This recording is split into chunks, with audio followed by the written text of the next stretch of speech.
Hello and welcome to another episode of Gamers Go to the Movies. This time we're going to be covering Doom from 2005, the Hollywood blockbuster that features Dwayne "The Rock" Johnson, who is quite on the rise.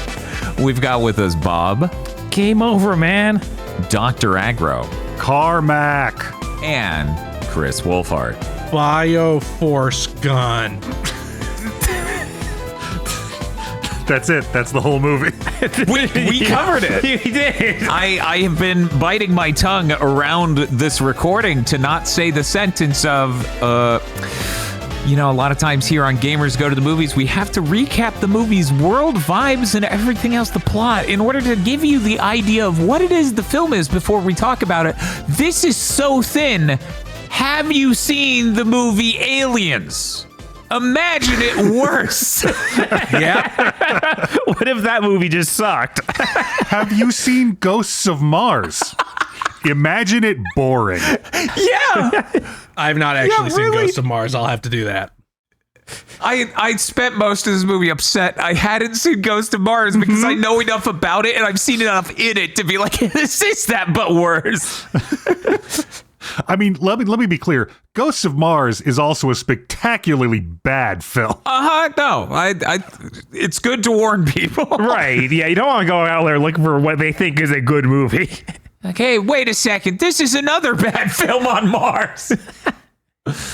Yeah, that's right. We're watching the Doom movie. It's worth noting this Doom movie is based very heavily and super obviously on Doom 3. Yeah. Wow, I wonder if that impacted the overall quality of this project significantly. They should have based it on Doom 64. Now that would have been a vibe.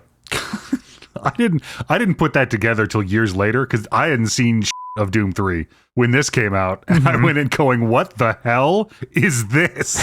That's fair, because this is nothing like previous Dooms. And I think that's actually probably what most people felt, because I'm going to say most people who played Doom 1 and 2 probably didn't play Doom 3. Doom 1 and 2 were a massive mega hit. Mm-hmm. And Doom 3 was definitely lesser so. Right, and then it had tons of negative word of mouth. There was nothing but jokes about holding the flashlight or holding the gun. Like, yeah, you don't come back from that. It was also really heavy when it came out. Yeah, I couldn't run on anything. It's true. And Doom kind of notoriously the opposite. Yeah. And its word of mouth probably kept people from going back when they did have better hardware. So it definitely feels like the least played Doom game. Mm-hmm. And like it makes sense on paper. For like it passes the executive test of, just make the movie like the most recent game. That's right. That makes sense if you don't know anything about anything. Mm-hmm. I mean, it's also worth noting it is the most cinematic of them. There are cutscenes, there are characters, it has spooky. It being chosen for that reason alone makes sense, because if you're going to adapt a thing, it makes sense to adapt the thing that has a very salient, solid plot with cutscenes. It is funny to have taken almost everything wholesale from Doom 3, but feel like, no, we have to edit out the demons, though. There's no hell. In an early draft of this, it had 2 more demons. It had the Kako demon and something else, and budget cuts made them go, we're not even making those. This movie sure has 2 monsters? Pretty much. Yeah. Yeah, it has the Hell Knight from Doom 3, and I guess what would be an imp? I guess what would it be an imp? That sums it up. I'm serious. I cannot drive this home hard enough for the audience. It's just Aliens, but bad. You know how Aliens has iconic characters and lines? Throw them out. Get rid of them. There are only 2 lines in this that anyone will ever remember. And I know this because I watched it with a group of friends around when it came out, and we only made 2 of them infamous. Semper Fi, motherfucker. And I'm not supposed to die. Now, to be fair, the absolute weight, the gravitas, the screen presence with which The Rock delivers the line, like all of the soundtrack drops out, the air goes still. He tilts his head and says Semper Fi, motherfucker, and it's perfect. It is cinema. 100%. That was good for a moment. Yeah, no, the only worthwhile part of this movie is the final 20 minutes. Yeah, the rest of it is just stock filler. Is just bad. I hate all the other Marines. I especially hate the scummy one who can't make a comment without making some kind of horrible joke.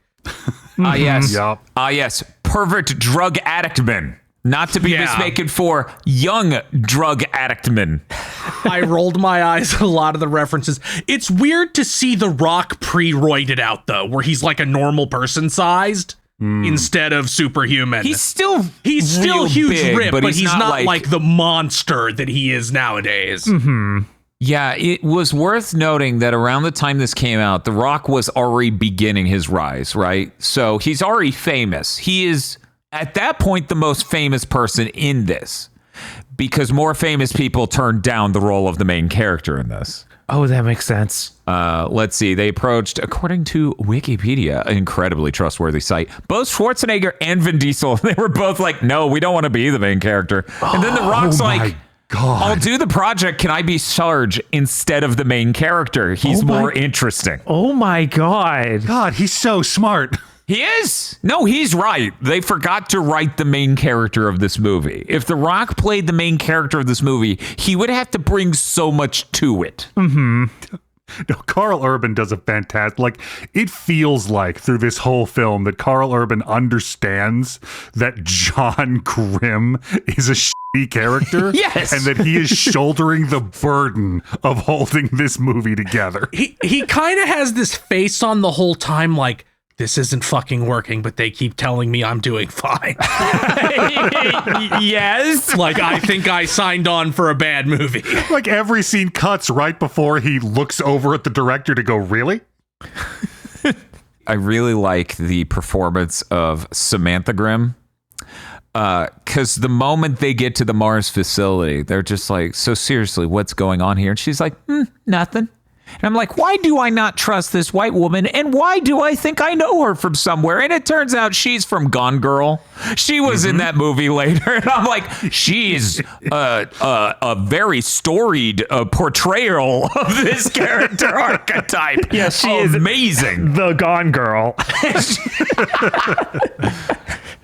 What's the Gone Girl superpower? That sounds like the worst superhero name. I assume gaslighting. Perhaps keeping gates. And yet so much of what they wrote for all these characters in this film are like, you half did the job. This is one of the most half-ass scripts I think I've ever seen turned into the movie. This is so stock. Like, if the game industry hadn't already done it, I would have been utterly flabbergasted that the movies managed to turn Doom into a 7th gen shooter. Yeah, I was surprised by, like, all of them are insanely thin, all of the mercenaries. But there are two that don't literally have anything. There's the guy with the Japanese name that's long, and that's it. Mac, yeah. And then there's the black guy, not the main character black guy, the other one. God, what was his name? Destroyer? Destroyer, yeah. Yeah, well, he had the minigun, right? Yeah. He held the minigun. That's it. Yeah, sure. The laundry list of why didn't you just make a Doom movie? Why are all these assholes here? This didn't need to be 13 ghosts, but in space. Man, 13 Ghosts is so much better movie than this. Was it 13 Ghosts in Space? No. Okay. All right. It's in like a haunted sci-fi mansion. Okay. Man, speaking of places this is in, understanding the geometry of the location feels impossible. Oh, yeah. It reminded me a lot of the first Resident Evil movie in that way, where it's like, we're just in the fog. But like in the first Resident Evil movie, and correct me if I'm wrong, it's been a little while since I've seen it. They do have the full 3D wireframe of the facility, and a few times they cut to it to be like, we're here. Whereas in this, viewer, I need you to understand, top-down, 2-dimensional map of 5 disparate facilities that are not physically connected. Yes. And so we're sitting there being like, how are they getting in between these? How does this work again? Were those supposed to They just show up. be above and below each other? Yeah, no, it's so disconcerting and incongruous to see them go from one place to another in this movie. And they show an outside shot of Mars once. So that way John Grimm can look out there and remember his parents tragically dying. And they also have the weirdness of the Ark being a separate thing from the base they're on, but not explaining what that is or where that is, because they teleport between it and the main base. And it's even funnier, in my opinion, that the beginning of this movie is stuff going to hell on Mars. Uh-huh. And then it's like, oh, okay, we need these PMCs. We're going to fly them to our teleporter on Earth to get to Mars. And it's like, you didn't have a response team that's like ready to go the second something goes to shit. That's amazing. Who are these guys? What is the deal? They were mostly just doing archaeology. Yeah, it makes more sense with the plot of the movie being what it is, which is not Doom at all. Of, oh yeah, it is some weird virus we found. It's not actual. We're not actually making contact with hell. No, but they did start doing genetic mutation experimentation on humans on Mars. They did. That was Who was doing that experimentation? Question mark. Was it Dr. Carmack? Was it Dr. Carmack? I think it was Dr. Carmack. You know, have I said Carmack enough times very loudly? But that's because you're sleeping through Dr. Willits. Yeah, you slept through Dr. Willits. You're like, I don't even know who Tim Willits is. And Tim Willits is upset. He's approaching your location right now. He's going to tell you how he invented deathmatch and wrote the entire plot of Doom. And then he's going to be corrected by every person who ever worked with him on Twitter. It's a shame. It's a shame that they couldn't get Dr. American McGee. I would have loved a Dr. McGee showing up in this. I would have loved that. Oh, man. And then Dr. Willits gaslights him into doing his job poorly, and then they kill him. no. That would have been fucking stellar. Oh, that would have given this movie anything.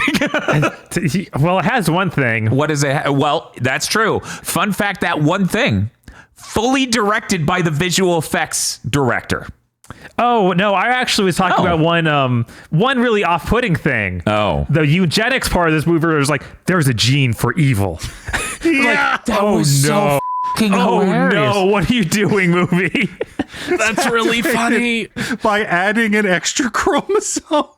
By adding an extra chromosome, they become super monsters, but the tongue on the super monsters to procreate selects for mental illness. Yeah. And I lost it, and we all watching the movie went, and the perfectly fine black guy was too mentally sound, right? Movie, the monster tongue didn't find him genetically inferior, right? Movie, that is what we're going. And it turns out, yes, eventually the Rock gets infected, which tells you he's crazy, he's unstable. They love that. 24th chromosome loves that. I like how it infects the Rock, but since it still has to be obviously the Rock, he just turns into like an orc from Lord of the Rings. Yes, it's so good. It is. By the way, I have to cop to this now. I have the 4K Blu-ray of this. I bought that because I was up after a long podcast day and on the way to food, but not post food, and I had like an extreme hunger unclarity to my mind and went, yeah, $13, that's a good price, and I bought it. And that's like so stupid, but the main menu of this is like, here's how we turned the Rock into a monster, and I'm like, motherfucker, there's one person in this room who hasn't seen this movie. Why are you doing this on the title? Oh my god. Yeah, it's auto popped up. Normally for special features you have to select it. Right. This boots straight to that. I'm just like, awkward. Hopefully they don't notice. But yeah, no, there's a visual effects scene at the end of this. This is like, I don't know, 10, 12 minutes. It goes for quite a while. It's very good. It's the highlight of the movie. It's first-person shooting. Yeah. But designed by someone who has never played a first-person shooter. Yeah, because it literally comes off as Area 51. Yes. You ever seen something where it's just like, yeah, you made the whole movie for this scene and it isn't even that good? Yeah. I always describe it as like, this sequence is very stupid, but by the time you get to it, it's such an amazing upshot. Right. Yeah, no, I'm still clapping. It sure is. It feels legitimately like the beta for Hardcore Henry. And what was it? They made a new Doom recently. Right. It wasn't like a theatrical release, I don't think. Yeah, I think it was straight to DVD or something. That doesn't do that. It doesn't go for a Hardcore Henry. No, I don't think. Fucking missed shot. I know, it's so stupid. It's like, obviously this is what the movie should have been. It's the most obvious shit in the world. What's weird is as soon as they get to the facility, they circle up and like activate the kill cams. Uh-huh. And then we just don't do it until there's only Reaper left. Reaper. I'm so glad the movie pointed out that that name was stupid. Oh yeah, we got 3 monsters because we also had Pinky. Which is funny. They did name the doctor Pinky and then turn him into Pinky. Yeah. That was funny.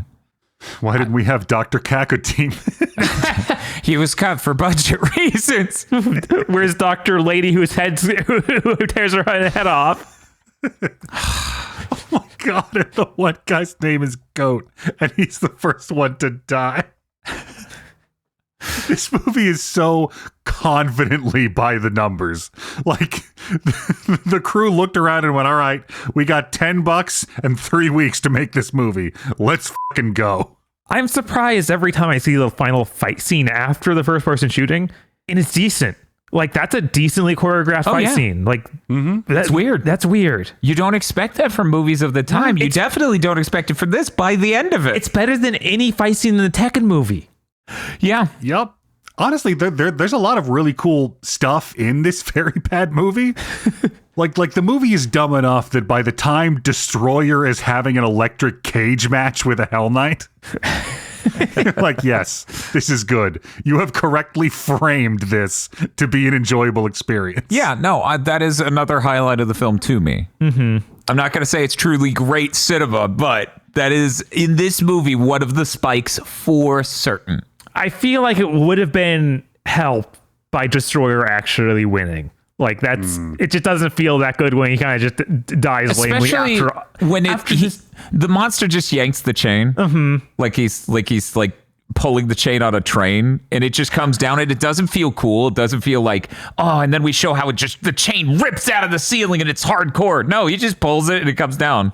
Yeah, it feels really limp, and it's like this movie's obviously R-rated. They could go crazy because we just had Destroyer survive an insane amount of things he should have died from already. So why is this fall doing it?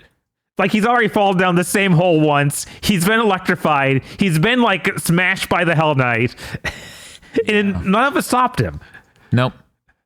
But presumably after he gets pulled down, he gets murdered off screen because that's easier. Right. Yeah, according to Screen Rant, Edgar Wright and Simon Pegg were supposed to polish off the dialogue in this movie to improve it. Oh my god! And then they just didn't.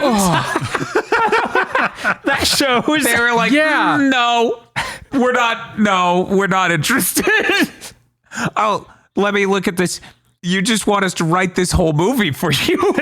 The fact that this went to theaters is shocking because the CG in this is like Power Rangers deer.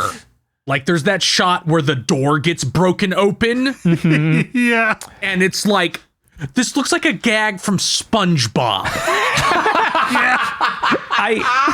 It like one frame explodes and he's like idle animationing behind it. Yeah, that's how the movie opened. I was like, wait, how did he open the door like that and then get back and stand like that?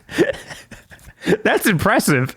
There's a real Garth Marenghi Dark Place energy to Sam being like, I bet some people who have the good brain, when they get injected with the extra chromosome, will heal and not become monsters. There's just a certain energy of like, do you have anything to back that up? Like, you are absolutely correct about that. Like, I started to have the persistent feeling that you 100% could change the soundtrack of this movie and ADR in some one-liners, and you couldn't tell it wasn't a spoof before.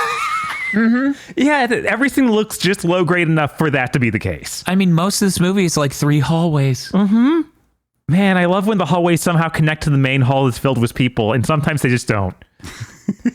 And then they decide halfway through the movie that they now can move everyone to the Ark for some reason, even though now it seems like, well, now they're more likely to be infected because it's been longer and there's been exposure.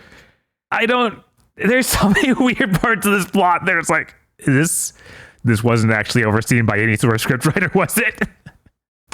No. We need you to clear out of the room. we can't afford the extras anymore.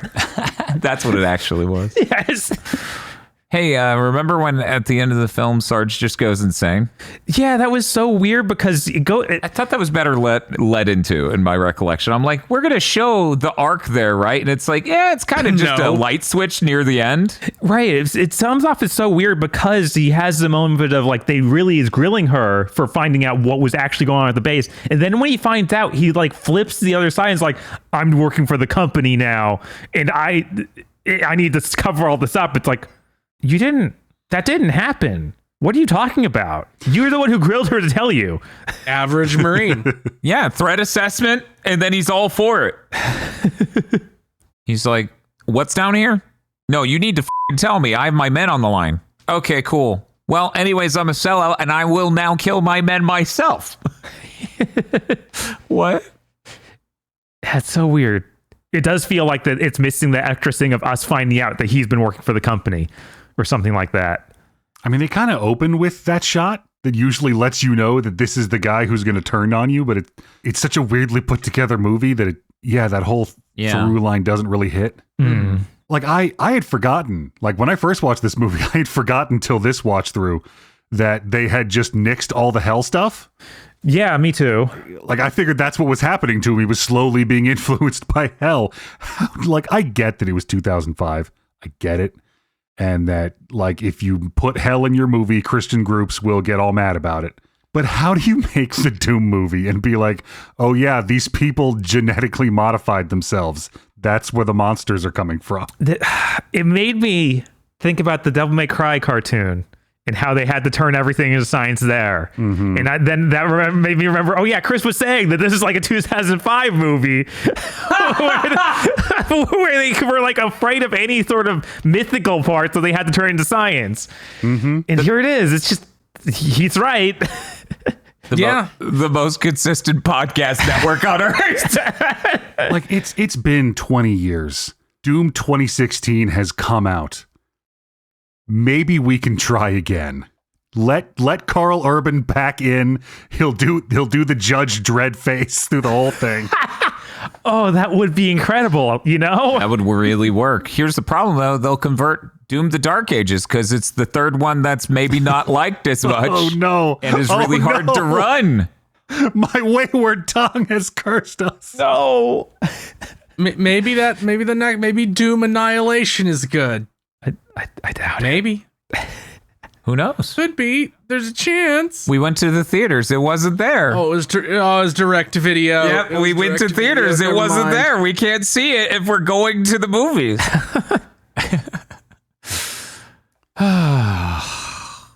This movie sucks. Yeah, it sure does. If it didn't take an hour and 40 minutes or something to get to the only part that's worth seeing, yeah, this movie wouldn't be that bad. But oh my God, there's so much just generic buildup.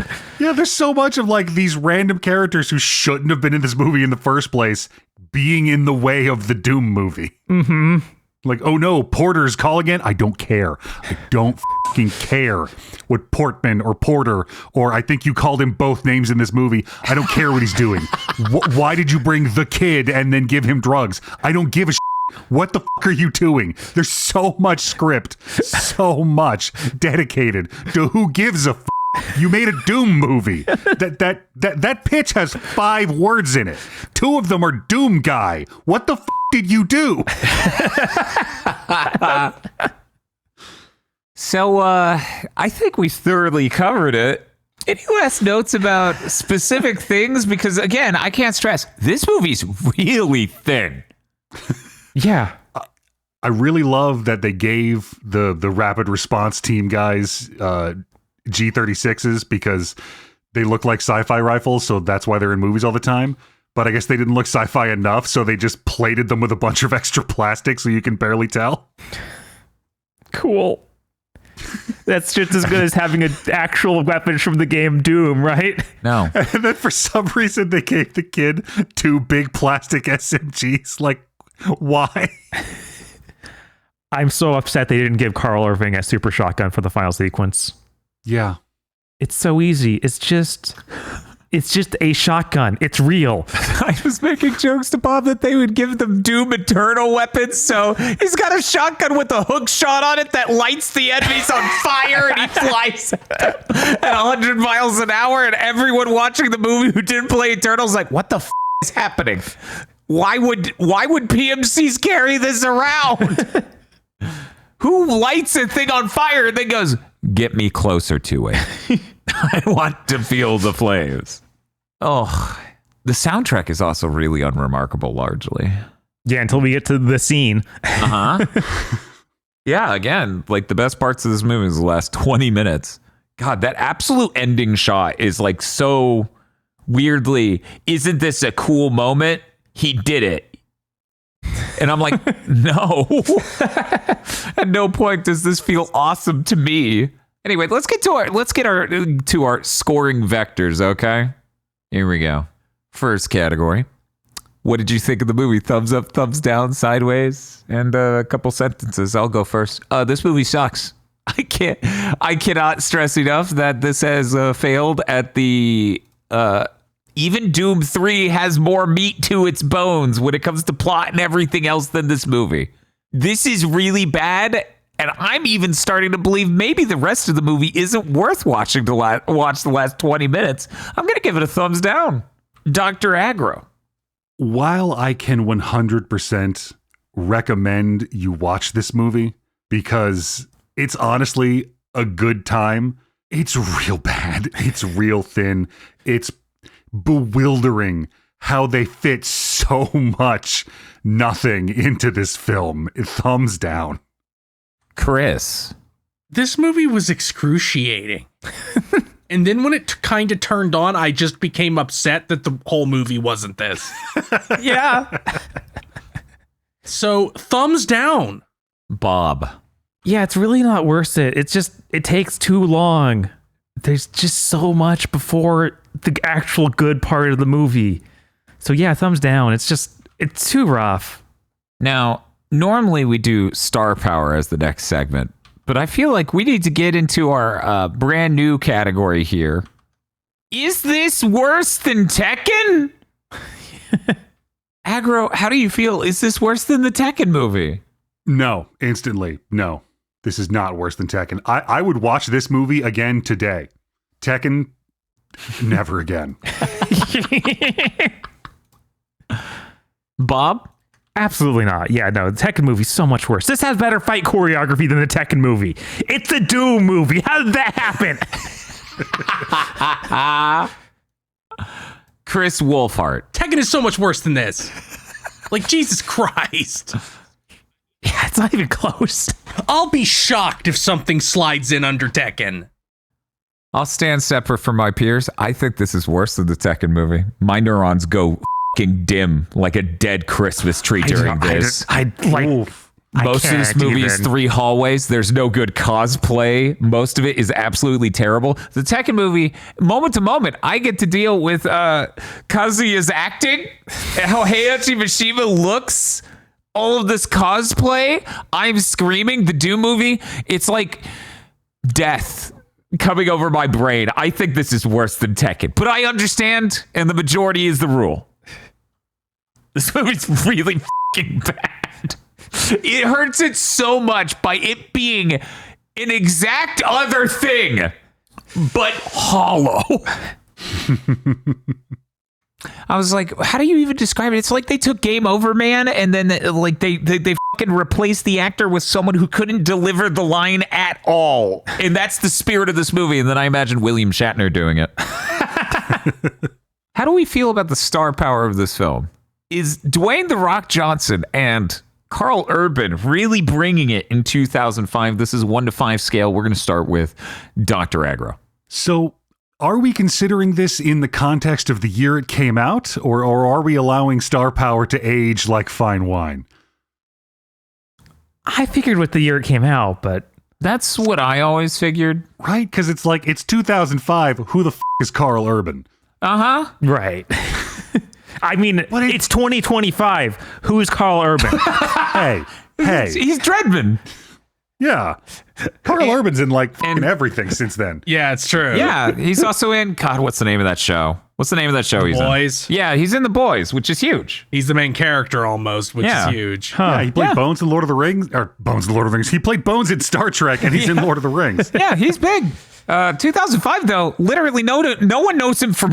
Right. So funny that like The Rock's like, I'll be the bad guy, and then the studio, I guess, just goes, well, then we won't have a famous person for the main character. It is really good, just like, and then the camera cuts over. Holy shit, is that Carl Urban? So, in that context, in 2005, it's still, holy shit, The Rock's in this movie. Mm-hmm. Yeah. I mean, I think that's enough. 2005, The Rock. I think that'll do it for a 4. Chris, how are you feeling? It's hard to overstate how huge The Rock was in 2005. Like, there's a reason his brain turned to mush and he started thinking he could be an entire Avengers by himself. Yes. So yeah, I have to give this a 5. I'm going to go ahead and give it a 3. I do not underestimate the power of The Rock. However, he is the only power in the entire movie. Yeah, was Gone Girl in anything else before this? She was big, but I don't know. No, well, she wasn't big. I can tell you that much, but she might have been someone in something, maybe, but no, she was not a star. Mm-hmm. There's a chance Carl Urban was more renowned at the time than her. A really good chance. I'm giving it a 3. Bob, where are you leaning on this? I am kind of stuck between a 3 and a 4 because The Rock is so huge. I'd never watched wrestling, but I knew who The Rock was, and I was excited to see a movie with The Rock. That seems crazy. It's someone who's not a fan of wrestling at all. Oh yeah, no, he was. I mean, you know that's a pretty common thing. Mm-hmm. You know, that pipeline. Yes. Uh-huh. So I'm going to let it sit at a 4 because of The Rock being here and being the main lister and having him die, crazy, insane. Yeah, he's not supposed to die. He's not supposed to die. Oh my God, this next category. How do you rank the faithfulness of the movie on a 100% scale? And do you think that faithfulness is a good or bad thing? Look, they took the hell out of Doom 3. But this is really Doom 3. I'm going to put this somewhere around a 90%. The extra 10% is hell and more demons. But it feels like you watch this and you play Doom 3 and you go, yep, they did it. I don't know why they did it, but they did it. And I'm going to say, honestly, the faithfulness to Doom 3 hurt the movie a lot. Yeah. Bob, what do you think? I think hell is more important, even in Doom 3, than only 10%. But this is so close to Doom 3 that I have to give it a 70. But hell is like a good 30% of the setting of Doom, even Doom 3. I can't willingly put it above 70. I think by mass, it was only about 10% of Doom 3. The actual location, yes, but the demons from hell and turning people into literal monsters from hell is a lot more important than it just being some genome thing. Chris, where do you think the faithfulness is? It's dark and it sucks, so it's a lot like Doom 3. I guess I'll give it an 80. Aggro. I didn't play Doom 3.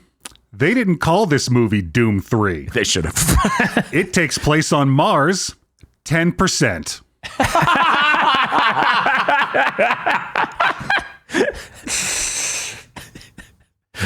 Yeah, that makes sense. Now the important next question. This is the funniest episode for this set of questions, frankly. Is this a suitable substitute for the game Doom 3 or Doom? Depending on how you approach this question, I'm going to say, is this a suitable substitute for Doom 3? And I'm going to have to say no. I could see things way too well. I didn't get the choice between playing more of the movie and seeing anything. We're going to go to Chris next. Chris, is this a suitable substitute for the game Doom/Doom 3? Yes, for Doom 3, which is clearly the game this is most based on. And in situations like this, you really get to choose your idea, right? You get to choose what it should be contrasted against. On a highly related note, aggro. Yeah, that's the real rub here, because I count this as, no, I saw that movie. I don't need to play Doom 3. but also I can't in good conscience make any mouth sounds that could be construed as, oh, it's fine if you haven't played Doom. You can watch this movie. No. Bob. I'm going to take a radical stance here and say you should watch this movie instead of playing Doom 3. I know I have. So yes, it is a suitable replacement for Doom 3. Don't play that game under any circumstances. Should they have readapted this movie into a game? And a corollary question: would it have been better as a Sega CD FMV game? Here's the problem. I'm going to start with no. They should not homeopathic Doom 3 into another video game. That is dangerous. That is a mistake. However, this would have been a marvelous FMV game. This would have been good. It gives me Area 51 vibes at the end. This would have been perfect. You could have done it so easily. Chris, same two questions. Should they have adapted this back into a video game? And a side question, it would have been better as an FMV game. If they adapted this back into a video game, I don't know how it would be different than Doom 3. So I'm going to say no. An FMV game would be pretty funny, though, and it would be better than this, so sure, yes. Bob. Yeah, there's just nothing left after you do the readaptation. Like, you just have this basically untextured Doom 3 you're releasing to the public. So no, you shouldn't readapt this. That's just not safe. But sure, make an FMV game. It'll be better than what you made as a movie.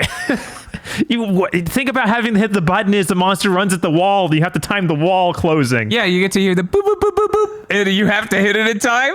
Yeah. The game over state for all of the fight scene with Destroyer always ends the same way if you fail. It's just him yanking the chain down. So no matter where you are in that fight, if your health bar runs out, we play the clip of that.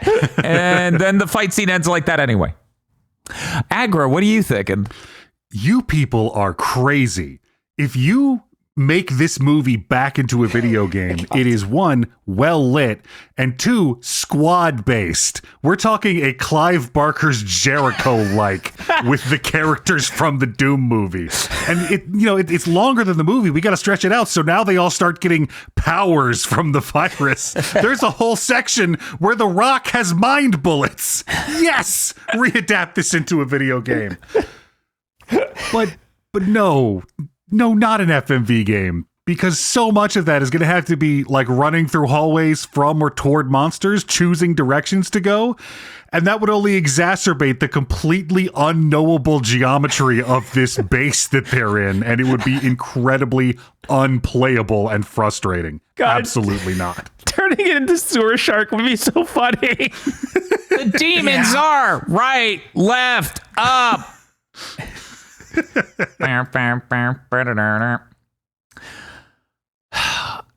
Now, this is a really complex question this time.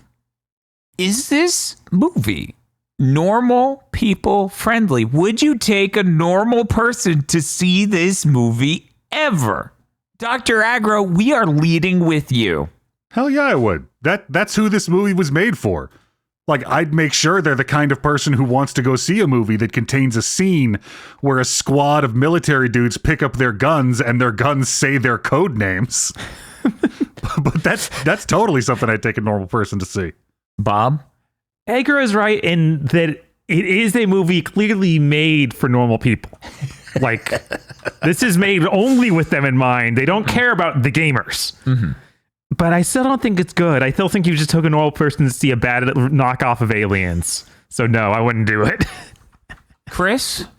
Yeah, I feel like this is too not good a movie to even like appeal to the most lowbrow stereotype an executive has for the common layperson. Like it doesn't even punch up to that height, so absolutely not. I'm really conflicted on this because while Aggro's correct, it was made for them. It was made for you, normal person. Is that not then even more deeply insulting that you bring them there and they're like, this was and you're like, this was for you, man. Oh my God. They didn't make this for me. This is your fault. I thought you would like this. You like all sorts of dog shit. Then you just start attacking their opinions on Marvel movies. So it's really complicated. Would I bring a normal person to watch this? I don't know. It seems high explosive situation, highly volatile. Right, you're then like attacking them directly. Yeah. What, man? I forwarded the porn I found with that tag to you. You probably jack it to this. These are like those movies you like. They should put Sarge in the Thunderbolts.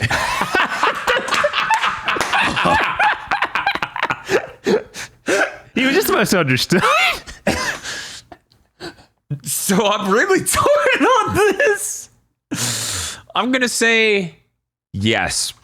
I'd do it, but I understand the situation I'm in. That's a burn you can't leave on the table. Well, I hope this was an incredibly edifying episode of Gamers Go to the Movies. If you're wondering how the Tekken movie can be so bad that it got its own category that is it worse than the Tekken movie? Please be sure to not watch the movie. Go listen to that episode and find out for yourself. And you may get early access in the next episode over on our Patreon, patreon.com/GB podcast. Thank you all for the support and good night. The executive producers for this month's Gigaboots videos are Spaceman Spiff, Red Blaze 27, Brendan O'Sullivan, Cooper Tank, BN12, Rado, and Virnbarm. Thank you very much to our executive producers and also these guys. If you want to become an executive producer or a normal patron, head on over to patreon.com/gigaboots today.